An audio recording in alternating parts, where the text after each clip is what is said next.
हिंदू पौराणिक कथाओं के ब्रह्मांडीय ताने-बाने में जहां देवता, राक्षस और स्वर्गीय प्राणी महाकाव्य भव्यता की कहानियां बुनते हैं, वहां अद्वितीय साहस और भक्ति की एक किंवदंती मौजूद है। एक ऐसी गाथा जो एक पराक्रमी योद्धा की बात करती है, जो मानव नहीं बल्कि दिव्य है। भगवान विष्णु का निष्ठावान वाहन, जिसकी उपस्थिति मात्र से सभी लोग कांप उठे, ऊपर के स्वर्ग से लेकर पाताल लोक की सबसे गहरी खाइयों तक। हमारी कहानी पूजनीय ऋषि कश्यप और उनकी दो पत्नियों विनिता और कद्रू से शुरू होती है। वे बहनें थीं, फिर भी एक कड़वी प्रतिद्वंद्विता के लिए डेस्टिन्ड, नियतिबद्ध थीं। एक दिन दिव्य घोड़े उच्चैश्रवा को देखते हुए कद्रू ने एक दांव प्रस्तावित किया।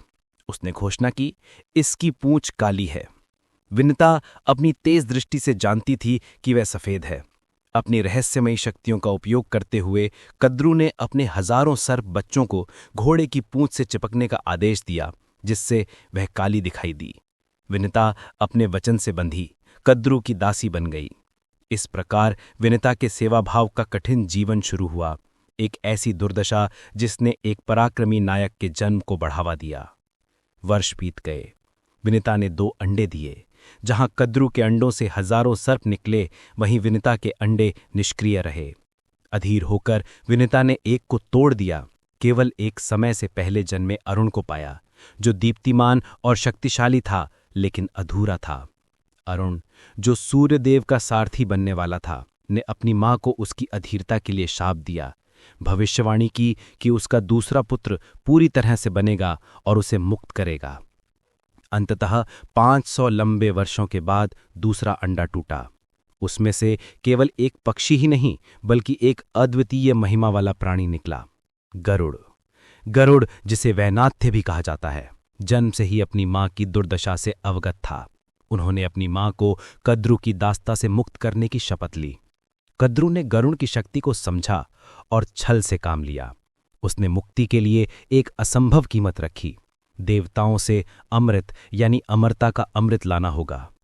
गरुड़ तुरंत स्वर्गलोक की ओर उड़ चला। उसका लक्ष्य था देवताओं के पहरे से अमरता का अमृत चुराना। लेकिन यह आसान नहीं था। स्वर्ग की रक्षा स्वयं इंद्र और समस्त देवगण कर रहे थे। स्वर्गलोक की सुंदरता अचंभित करने वाली थी, लेकिन गरुड़ का ध्यान अपने लक्ष्य पर केंद्रित था। अमृत एक शक्तिशाली रक्षा घेरे के भीतर रखा गया था। सबसे पहले गरुड़ का सामना देवराज इंद्र से हुआ। इंद्र ने अपने शक्तिशाली वज्र का प्रयोग किया, लेकिन गरुड़ की शक्ति इतनी अधिक थी कि वह वज्र के प्रहारों से भी अप्रभावित रहा। अंत में गरुड़ उस स्थान पर पहुंचा जहां अमृत रखा था। उसे चारों ओर से एक भयंकर अग्नि और 2 विशाल विषैले नागों द्वारा संरक्षित किया गया था। गरुड़ ने अपनी शक्ति से अग्नि को बुझाया और नागों को परास्त किया। इंद्र ने गरुड़ की भक्ति और शक्ति से प्रभावित होकर उससे एक संधि की। गरुड़ अमृत ले जाएगा, लेकिन यह सुनिश्चित करेगा कि नाग इसे पी न सकें। इसके बदले में गरुड़ हमेशा इंद्र के प्रिय और सम्मानित रहेंगे। गरुड़ अपनी मां और नागों के पास लौटा। उसने कद्रू से कहा, ये लो अमृत, अब मेरी मां को दासता से मुक्त करो। लेकिन एक शर्त थी। गरुड़ ने अमृत को दर्भ घास पर रखा और कहा, अमृत पीने से पहले तुम्हें पवित्र होना होगा। जाओ, स्नान करो। लालची नाग तुरंत स्नान के लिए चले गए।